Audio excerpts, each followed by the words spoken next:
Bien, vamos a una información relevante. Mascarillas, guantes, otros insumos también serán distribuidos en 28 hogares de adultos mayores para que ancianos y personal de los establecimientos se puedan proteger contra el COVID-19. Recordemos que las visitas a estos recintos están suspendidas a raíz de la propagación del virus. Vamos a profundizar sobre esta y otras iniciativas que buscan proteger a la población de riesgo. Estamos junto a Sebastián Sichel, ministro de Desarrollo Social. Ministro, ¿cómo está? Muchísimas gracias por esta entrevista.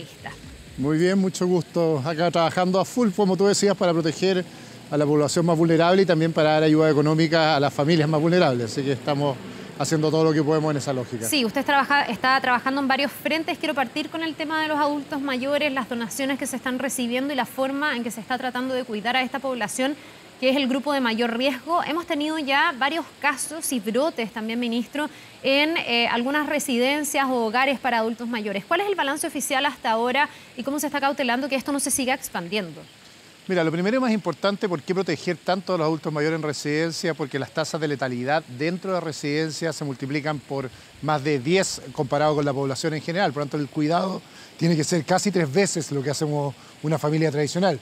Esto ha implicado varias cosas. Del 16 de marzo se prohibieron las visitas. Ahora declaramos cuarentena hace 2 semanas en los centros y, como tú bien decías, ya llevamos casi un mes entregando herramientas e insumos de protección, particularmente al personal que trabaja en cuidado de los adultos mayores. Un dato súper importante, los que llegan a residencias del Estado, casi el 70% son personas postradas, adultos mayores postrados. Por lo tanto, la idea del contacto próximo es todo el día, es cotidianamente, porque hay personas que bañan, lavan, cuidan a los adultos mayores cotidianamente. Ahí hay otros héroes que están sacándose la mugre por protegerlo, y lo que estamos haciendo es brindándole medidas de protección. Efectivamente, en las residencias estatales hemos tenido un foco de contagio, mucho menos que el promedio en general en el mundo, y seguimos cuidando que no sea así a través de medidas súper estrictas de protección.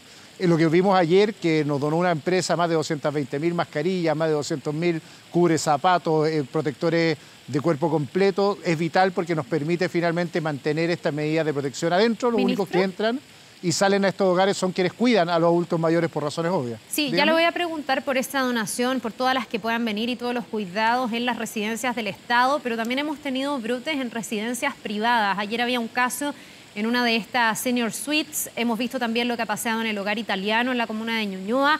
Yo no sé cuál es el rol del Estado frente a lo que pasa en las residencias privadas. ¿Cómo se cuida también que en esos lugares se tomen todas las medidas para seguir evitando que en lugares privados se generen brotes? Sí, preocupación uno, nosotros hacemos todas las medidas de fiscalización y los protocolos que se cumplan adentro de estos hogares, y por lo tanto lo que hemos hecho el Ministerio de Salud y nosotros es reforzar el cumplimiento de las medidas de fiscalización, pero como tú lo dices, son hogares privados y eso tiene una dificultad porque lo obligado a cumplir es un administrador privado, y lo que estamos haciendo son 2 cosas. En el hogar italiano fue una muestra práctica, nosotros hemos brindado las condiciones para trasladar a algunas de las personas que tienen que hacer cuarentena a lugares que mantengan las condiciones sanitarias. También aquí hay una solicitud para las mismas familias que tienen estos hogares privados, algunos con fines de lucro, como el que tú dices, que también muchas veces las mismas familias tienen que exigir los cuidados de protección, más allá del rol que hacemos como Estado en esta lógica. Nuestra primera forma de prevención es hacerlo exigir y cumplir los protocolos que hemos dictado para la materia, pero efectivamente hay una complejidad porque obviamente son organizaciones con fines de lucro y tienen otros incentivos puestos encima y estamos con los ojos encima sobre ellos. Ya, pero me parece bien que haya ahí un monitoreo y al menos una conversación, por más privados que sean, porque hay que cuidar también a sus adultos mayores. Hablemos hay un poco... una cosa que es importante para las familias, porque ¿cuál es el deber que tenemos como Estado? Darle cobijo y protección a todo aquel que no tenga los espacios sanitarios para hacer cuarentenas o procesos de cuidados especiales, y eso hemos hecho, pero también muchas familias tienen a sus familiares ahí, y quizás también es un buen minuto para que esos cuidados y esas cuarentenas las hagan en sus hogares si es que pueden hacerlo, que es importante en lugares como los senior suites u otros lugares de altos recursos que tienen adultos mayores y que requieren medidas de protección. Ministro, hablemos de lo que están poniendo a disposición de estos hogares. Ha habido aquí un esfuerzo incluso público-privado. Entiendo que son 14.000 millones de pesos que también se han podido juntar para poder ir en ayuda de los adultos mayores. Y estábamos contando, ¿no? Mascarillas, guantes, la protección al personal. Es parte del destino de esos recursos y también han recibido donaciones, entiendo, materiales. Cuénteme un poco cómo se está trabajando y cómo se está articulando esta ayuda para el grupo etario que más lo necesita. Mira, lo primero, el presidente nos dijo esto es prioridad y lo que hicimos fue redestinar fondos del mismo ministerio, 8.000 millones, para potenciar parte de lo que hablábamos. Entrega de insumos, dobles turnos en los hogares, alimentación al interior de los hogares y residencia de espejo o espacios sanitarios distintos para que hagan la cuarentena en los mismos hogares. Eso significó un esfuerzo público. Recibimos además una donación de la CPC de más de 5.500 millones o empresas asociadas a la CPC que se ha destinado para la gestión logística y la toma de muestras tempranas en cada uno de estos hogares.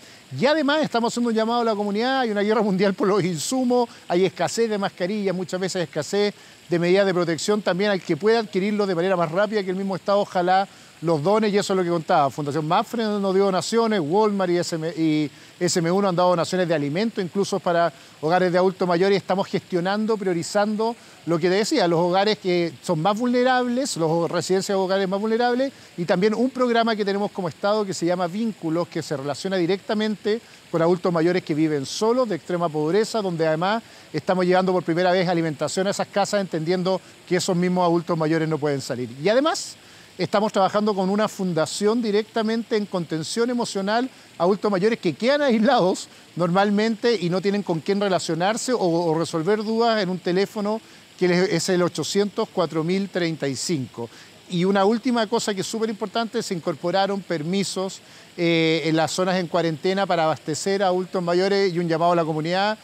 A veces nos llaman a este teléfono y dicen, mira, en mi edificio hay una persona de 80 años que no tiene nada. También que la misma comunidad muchas veces puede colaborar con funciones logísticas, distribución, abastecimiento a adultos mayores que están aislados y por lo tanto lo que estamos diciéndole es que en este fondo, en una página que se llama Cuenta Conmigo y con estos permisos también nos ayuden a proteger a aquellos adultos mayores que están próximos a ustedes y que ustedes podrían abastecer de alguna manera en este tiempo de crisis. Ministro, hay medidas que se mantienen más allá de si se levantan o se imponen cuarentena, si una comuna está o no está con estas medidas, que es, por ejemplo, el llamado a que los adultos mayores de más de 80 años permanezcan en sus casas, están suspendidas las visitas a las residencias de adultos mayores del Estado. Pero ¿cómo se está acompañando a la gente? Yo me imagino que puede haber adultos mayores que se sienten súper solos, que no ver a sus hijos, a sus nietos, tiene también un impacto en su estado de salud. Si ya nos cuesta a todos sobrellevar el echar de menos y extrañar, a esa edad probablemente cueste mucho más. Quizás lo más duro de esta etapa, todos tenemos un familiar en esta condición, a mí me pasa con mi mamá y mi abuelita, mucha gente ha perdido contacto con los adultos mayores próximos físicos y aquí hay 3 medidas que hemos tomado en este sentido. Lo primero y más importante, cada residencia que depende del Estado tiene hoy día métodos de contacto digital y telefónico para que podamos contactarnos con ellos. En esta residencia además tenemos una tragedia bien oculta en la sociedad chilena, que muchos de los adultos mayores han sido abandonados y por eso llegan a esta residencia estatales y por lo tanto lo que hacemos nosotros con estos héroes que los cuidan cada día es mantener esa relación próxima en ellos. Un 30% de los que están en esta residencia son gente que fue abandonada por su familia. Hay un segundo mundo que son el adulto mayor, como tú decías, que está en su casa y que está sufriendo una crisis de salud mental porque está solo, aislado, no tiene con quién contactarse y está este teléfono que junto a una fundación tenemos más de 20 psicólogos todo el día haciendo contención emocional, acompañamiento para el adulto mayor que llame. Y lo tercero, que quizás es lo más importante, es un llamado a la población en general. Acá el aislamiento personal no debe transformarse en aislamiento social, por lo tanto que no los podamos ver o abrazar no significa que no podamos llamarlo, que no podamos llevarle los insumos necesarios, como te decía, con estos permisos y que no perdamos el contacto con ellos.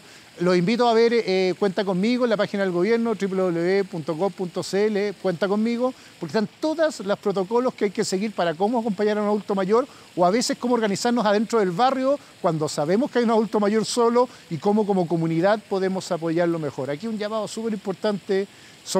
Las crisis nos demuestran que somos una comunidad, que nos necesitamos entre todos y que básicamente los que tenemos mejor salud y mejor estado físico somos los llamados primero a no propagar el contagio y segundo a apoyar a los más vulnerables, que en este caso son los adultos mayores. Las tasas de letalidad en adultos mayores en todo el mundo se disparan, en hogares se disparan a casi 1 de cada 3. Nosotros estamos haciendo una estrategia súper dura de contención del contagio, pero no se puede transformar, como tú lo decías, en una crisis personal para los adultos mayores, así que mientras más ayudemos, mejor. Ministro, ¿puede haber cierto temor de los adultos mayores, no solo a la tasa de letalidad que pueda tener en ese grupo el COVID, que obviamente se dispara respecto de la tasa de letalidad que tiene para otros grupos etarios, Un temor no solo por eso, sino también por un debate y por la experiencia de otros países cuando se dice que frente a la posibilidad de tener un enfermo joven y un enfermo viejo, se puede, como en Italia, elegir salvar al joven y no al viejo porque el joven tiene mejores perspectivas. Yo no sé si ustedes desde el Ministerio están trabajando coordinadamente para los protocolos que se están estableciendo para cuando llegue el pic. Va a ser un momento súper extremo y puede haber adultos mayores que dicen, como lo dijo Abraham Santibáñez, Premio Nacional de Periodismo, yo cedo mi lugar y si tienen que ocupar un ventilador mecánico, ocúpenlo en alguien más joven. Pero puede haber otros que esto les da pánico, que dicen yo no quiero que en el fondo me dejen morir. ¿Cómo los tranquilizamos? Porque esa no es exactamente la situación. Hasta donde han explicado expertos, no se va a dejar morir a los adultos mayores, pero hay una mirada compasiva también del tratamiento. A ver si me puede explicar eso. Súper importante lo que acabas de decir. Lo primero, el presidente nos encargó que nunca lleguemos a esa situación. Ese es el mandato que tiene el ministro Mañalich, que tengo yo, y en eso estamos trabajando. Y como se muestran las curvas de contagio, podemos decir con bastante certeza que no vamos a llegar a esas opciones.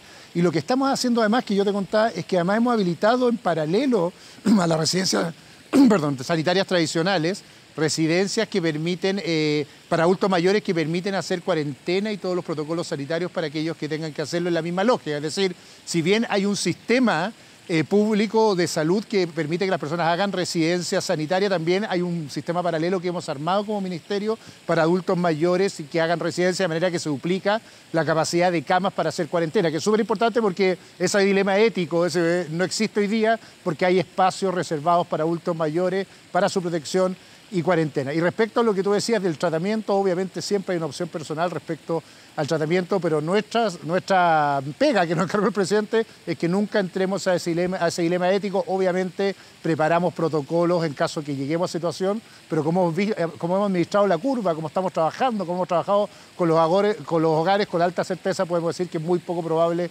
que esa situación se dé en Chile. Y el llamado más claro y darle tranquilidad a los adultos mayores, que estamos haciendo todo para protegerlo y que si es necesario el sistema de salud los va a coger en su conjunto. No vamos a tener que escoger por edades cuando tengamos que proteger a personas en Chile. Ya, me parece súper relevante ese mensaje también tranquilizador para decirle a los adultos mayores que los queremos en el fondo y que el Estado y desde la política pública no se les va a abandonar.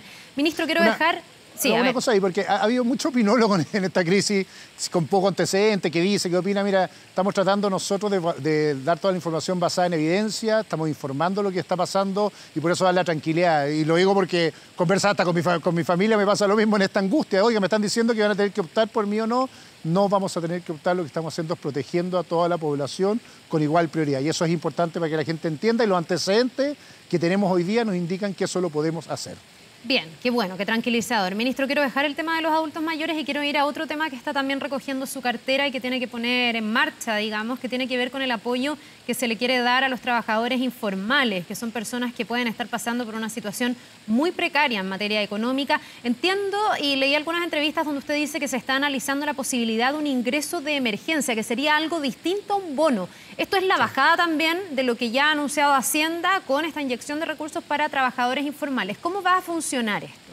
Exactamente, mira, este mes al mundo informal, desde mañana, de hecho, bonocovid.cl, aprovecho para pasar el aviso para que la gente sepa, 2.600.000 trabajadores van a recibir un bono, que se multiplica por el número de cargas, que es para las personas que tienen trabajo informal, y estamos trabajando, por lo tanto, que en el mes de abril haya cobertura de ingresos de ese mundo. Pero viene la pregunta de qué pasa en mayo, junio, julio, sabiendo que esta crisis va a durar más que el mes de abril, y estamos trabajando particularmente en dar señales de que le den a las personas garantía que los meses siguientes también van a tener un apoyo del Estado. ¿Qué significa en la práctica? Tú lo decías, una especie de ingreso fijo que permita saber cuánto va a ser el monto de apoyo mes a mes, que se multiplica por el número de personas que viven en el hogar. En eso estamos, hicimos un panel de expertos para saber dos cosas que nos faltan para comunicar esto oficialmente. Lo primero es cómo incorporamos a gente que ha cambiado su situación. Ojo que el bono es una foto respecto a la situación de la gente en febrero. Y por lo tanto el riesgo que gente que haya caído en crisis hoy día no lo apoyemos es muy grande, y estamos viendo mecanismos que permitan incorporar a nuevas personas a los beneficios futuros. Perdón, solo para profundizar en ese punto, hoy día ustedes en el fondo pesquisan quiénes están en esa situación por el registro social de hogares, y podría ser que en el fondo hay gente que no está inscrita ahí porque los últimos meses estaba afuera, pero que precarizó su situación y por lo tanto no figura en el registro, pero sí está en una situación precaria. Son dos situaciones en particular. Primero, en Chile hay 8 millones de personas que tienen registro. Entonces, situación A, una persona tiene registro, pero el registro mira tu renta promedio de los últimos 12 meses. Y desde el lunes pasado abrimos una ventanilla que te permite informar el último mes, de manera de poder ver la curva y que cambiaron tus ingresos. Situación ¿Cuál es el corte de ingreso ahí? El corte, nunca me gusta hablar de corte de ingresos porque lo que se hace ahí es un cálculo de la situación familiar en su conjunto. Cuántas personas vienen al hogar, el tipo de casa, el lugar. O sea, hay mucho más datos que eso, ya esa mirada que teníamos antes de que uno quedaba fuera adentro por un ingreso, no es así. Claro, lo que pasa es que la situación de la familia. Habrá trabajadores informales que nos ven a esta hora, que están pasando por una situación compleja y dirán, pucha, ¿cómo voy a saber si a mí me corresponde o no me corresponde? Y a mí me ayudaría eventualmente tener ese ingreso. Entonces, la forma mejor de saberlo? entenderlo es que cualquier hogar en Chile que tenga más de 2 personas viviendo dentro y tiene ingresos inferiores a 400.000 pesos, califica dentro del 60% más vulnerable. ¿Sí? Si lo llamo dato, pero eso es un promedio. Pero me gusta que lo entiendas. Si cualquier persona recibe menos de 400.000 pesos de ingresos, está en una situación de vulnerabilidad si tiene un hogar con más de 2 personas. Esa es la lógica que está detrás. Pero bueno, situación 1. La primera, dijimos, mira, en realidad yo tenía una buena situación, mi registro decía que yo estaba en el 80%, del 20% de más altos ingresos, pero cambió mi situación. Por primera vez el registro social en línea permite señalar la situación del mes de abril. Entonces uno dice, el mes pasado cambió mi ingreso y por lo tanto nos permite hacer una curva y ver cómo incorporamos a esa persona. Y después la situación B, que es la que tú dices, gente que no tenía registro social de hogares, que un porcentaje, como te decía, cerca de la mitad de la población no lo tiene, porque tenía una buena situación, es que pueda hacer un nuevo registro social. ¿Dónde hacerlo? En registrosocial.gov.cl, llamando al 800-104-777 para saber cómo hacerlo. El registro se hace a nivel municipal. Hicimos cambios súper diametrales en estas últimas 2 semanas. Ya se puede hacer online, ya no necesita visita al asistente social en el corto plazo. Sí hay una validación de los datos con registro administrativo. No es que alguien pueda decir yo no tengo ingresos informales, sino que y si está cotizando vamos a verlo. Pero la práctica lo que estamos haciendo es viendo cómo en los próximos meses vamos incorporando a gente que producto de la crisis disminuyó diametralmente sus ingresos, pero con un principio, y también siendo transparente en esto. Tiene que ser gente que sea vulnerable, familias que son vulnerables, que han sido golpeadas por la crisis y que finalmente necesitan apoyo del Estado porque tenemos que priorizar básicamente los recursos del Estado. Ahí estamos hablando en la práctica de más de 3 millones de personas. Ahora, ministro, de todas formas. Una aclaración de concepto que me parece relevante también en esta lógica de decir, bueno, me corresponde, no me corresponde, puedo estar yo dentro de ese grupo de beneficios. ¿Qué entendemos como trabajador informal? Que es distinto, por ejemplo, a ser un trabajador independiente, entonces, que también muchas veces sienten que su situación es desventajosa frente a un trabajador asalariado que tiene todos sus derechos sociales al día, etcétera. Pero por eso, conceptualmente, ¿qué es un trabajador informal? Mira, tratemos de establecer 3 categorías de gente que recibe ingresos. Primero, los que reciben ingresos por el contrato de trabajo. Ellos lo que propusimos fue el proyecto del seguro de empleo o de proempleo, que lo que busca finalmente es usar el seguro de desempleo. Hay un segundo gran mundo, que son los trabajadores informales, que este mes los apoyamos con bono COVID y el próximo mes vamos a anunciar nuevas medidas en la lógica que decimos. Y el tercero de los trabajadores honorarios, que son cualquiera que emite una boleta por sus servicios y por lo tanto una boleta de honorario y por lo tanto le retienen renta por esto. Que también la ministra del Trabajo y el ministro de Hacienda están trabajando en un paquete de medidas específicos para ello. Para estos 2 últimos mundos voy a tratar de dividirlo. Ya dijimos el trabajador honorario, el que emite boleta. El trabajador informal es aquel que vende cosas normalmente, tradicionalmente, no emite ningún tipo de certificado tributario, no emite boleta, no tiene contrato de trabajo. Para ejemplificarlo súper en la práctica, es la persona que en la ventana de su casa vende completo los fines de semana, comercializa en la feria, o básicamente a veces vive de rentas que, que de alguna forma no rinde a nadie e informa sus ingresos hacia adelante. ¿Por qué es tan precaria la situación de estos trabajadores? Porque son la mayoría de los que caen sus ingresos a cero, porque como viven en el fondo de autoempleo, de comercio cotidiano en el día a día, y disminuyó el volumen de gente que camina en las calles y compra sus productos, caen diametralmente en la lógica. Sí, una cosa bien de fondo, la gran lección que tenemos que tomar de esta crisis es que ojalá esas personas y nosotros como Estado vayamos avanzando en la formalización de su relación de ingresos, porque eso nos permite apoyarlo de manera más certera que lo que estamos haciendo hoy día, porque la respuesta lógica es decir, no sabemos que viven de eso comercialmente porque no tenemos datos de esos ingresos y es muy difícil apoyarlo, y para eso tuvimos que hacer un panel de expertos para saber cómo pesquisar quiénes son estas personas, entendiendo que son casi el 25% de nuestra economía. Por lo tanto, es súper importante y tenemos que ver cómo los podemos ayudar, pero en la lógica que después de esta crisis ojalá avancemos hacia la formalización, porque es la única forma de darle seguridad social, de darle protección protección permanente, de tener un seguro de desempleo para ellos. Eso es lo que estamos viendo detrás de esta crisis. Ya, esa es la tarea del largo plazo, ministro, pero para ir cerrando, este ingreso de emergencia, usted me dice que lo están ajustando, pero ¿tendría un rango similar al del bono, entendiendo que no es un bono y que sería permanente y que podría durar más de un mes, no es de una sola vez, pero debería estar más o menos en el rango del bono? ¿Debería ser más? ¿Debería ser menos? Probablemente en el rango del bono, pero no quiero casarme en Son una cifra. 50.000 pesos el bono. Sí. ¿Por carga familiar? Por carga. Quiero casarme en dos cosas. Lo primero, no va a ser una fórmula solo basada en carga, porque ojo que el carga familiar son solo menores de edad. Y por lo tanto estamos pensando más bien en un ingreso por la familia, independiente de la edad que tengan. Puede haber un adulto mayor, por ejemplo. Exactamente. Y segundo, o puede ser dos personas, una pareja de que dejó de recibir ingresos, que tienen 40 años y podemos calcularlo por dos. Eso es la primera fórmula. Y lo segundo, tenemos que estudiar bien cuánto es el volumen de personas. Como te decía, sabemos el dato al mes de febrero, que eran 2,6 millones personas, pero no sabemos el dato al mes de abril porque no sabemos cuántos más de los que vivían de ingresos informales cayeron diametralmente esos ingresos. Por lo tanto, va a depender mucho de lo que estamos haciendo con este panel de expertos, de saber bien cuál es el volumen para saber cuáles son los ingresos para cada una de las familias, pero quiero dar la misma tranquilidad que decía con los adultos mayores. Obviamente estamos trabajando a full, fue un encargo del presidente, queremos terminar esta semana el proyecto de manera de poder la próxima semana ya estar diciendo cuánto, quiénes y cómo se va a entregar este beneficio para darle seguridades y certeza a familias que hoy día son las más angustiadas, porque como te decía, dejaron de percibir ingresos y pasaron de 100 a 0 en un mes, lo que se hace crítico, no tienen cómo recuperar estos ingresos porque no tienen seguro de desempleo, porque no tienen otra forma de ingreso y no están en las redes de apoyo generales. Bien, pues nos vamos a quedar bien atentos a los detalles que se anuncien en una ayuda que podría ser bien relevante para esas familias. Muchas gracias, ministro, por conversar con nosotros esta mañana. Que le vaya bien. Muchas gracias a ti y un tremendo abrazo de ánimo a toda la gente que lo está pasando duro. Estamos sacándonos la mugre para ver cómo podemos llegar con ayuda para la mayor cantidad de gente posible, pero priorizando a aquellos que son más vulnerables. Es parte de la lógica comunitaria que tenemos que tener estos días. Bien, ministro, muchas gracias. Que le vaya bien. Nosotros nos vamos a una